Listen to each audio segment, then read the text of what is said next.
Ross Koppel has studied the history and sociology of food, trained with professional chefs, and was even a food critic for the Philadelphia Evening Bulletin. But you won't hear any criticisms from him about the thoughtful, creative dishes served up at his pick, Mica in Chestnut Hill.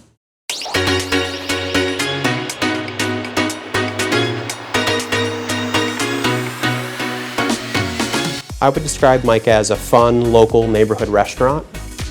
Guests could usually expect just to come in and kind of feel like they're coming into someone's home. It's like a dinner party every night. We're very dynamic in kind of how we operate. It's definitely a kitchen-centric restaurant.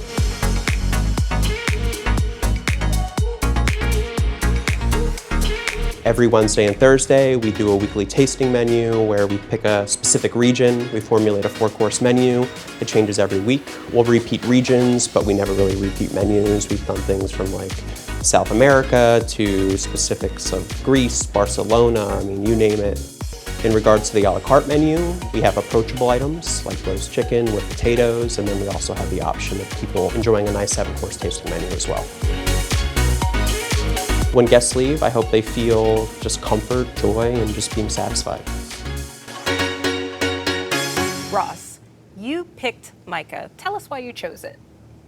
Well, it's a wonderful restaurant. They're creative, they're thoughtful, they're experimental, but not off the wall with, clouds of God knows what.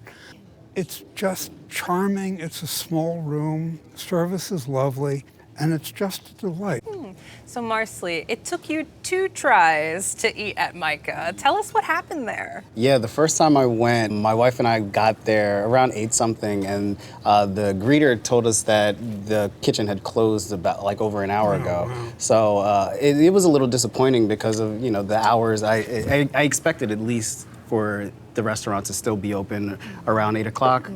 Because they close at 10, so I had to come back. And the second time I went, I had to go by myself, so I wasn't able to experience it the way I probably could have if I was with somebody else. Yeah, you started off with the whitefish beignets. Yeah, I had whitefish beignets. I had never had whitefish beignets before. I actually wanted to compare them to some of the crab meat beignets that I've had.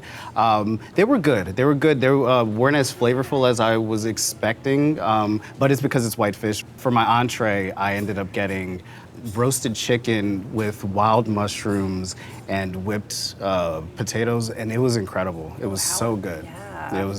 It had some sauce that was poured on the chicken, and whatever was in the sauce, it just topped it off and made it over the top. It was very good. Oh, so Barbara, you also ordered crab beignets. Right. So versus the whitefish beignets. So how were the crab beignets? Honestly, this was a problem for me because they were fried and all I could taste was the oil or the grease. It was too greasy for me, so that is very off-putting. But overall, it was decent. Was there a standout dish that redeemed the crab beignets? The duck. The duck was absolutely delightful. It was crisp and succulent at the same time, and it was just flavored beautifully. I could cry. It was so beautiful. It was just so gorgeous. Barbara, tell us about this epic beet salad. No, the beet salad. hazelnuts. It was seasoned to absolute perfection. There was flavor in every bite. I shared it around the table. Everybody loved it. It was an ethereal experience. We were still talking about the salad a month later at someone's wedding. Whoa, so it trumped the wedding meal? It trumped the wedding salad because we were so excited about this salad. It almost became a bit of an inside joke, oh man, you remember that salad? That salad was just amazing.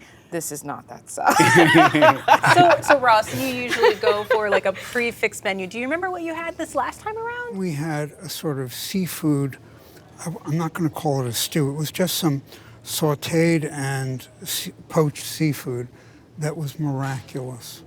Just lovely. Marcely, did you get a dessert? I didn't purchase a dessert, but they gave me a little cream puff thingy. I'm not sure exactly what it was called.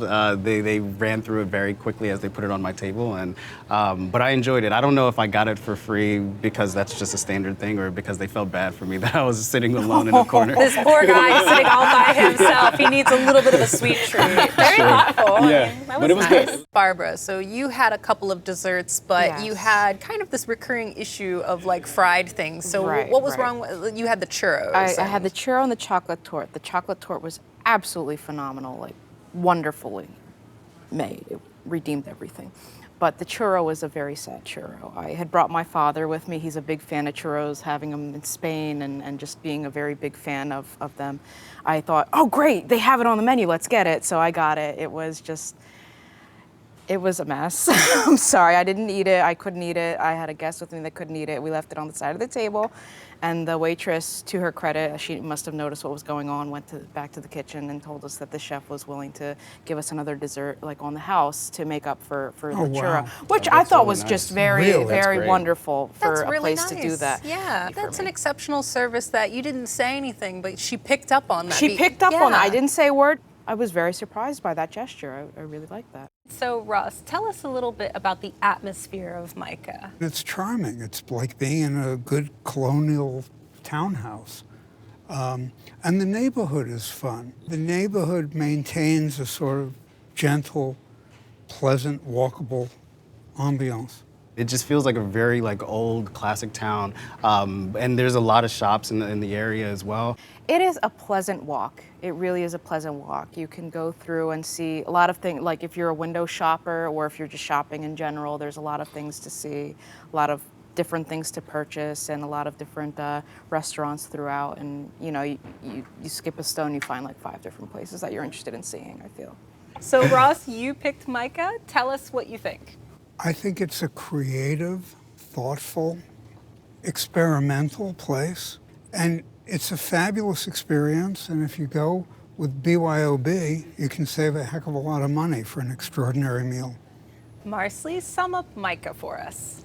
Mica is an intimate BYOB that has great service, great entrees, and in a really cool neighborhood. And Barbara, sum up Mica for us. This is the kind of place you want to take somebody to if you want to impress them and have a nice day. Enjoy your own elevated meal at Mica, located at 8609 Germantown Avenue in the Chestnut Hill neighborhood, 267-335-3912. Open for dinner Tuesday through Saturday. Reservations are accepted, and the average tab per person without drinks is $50.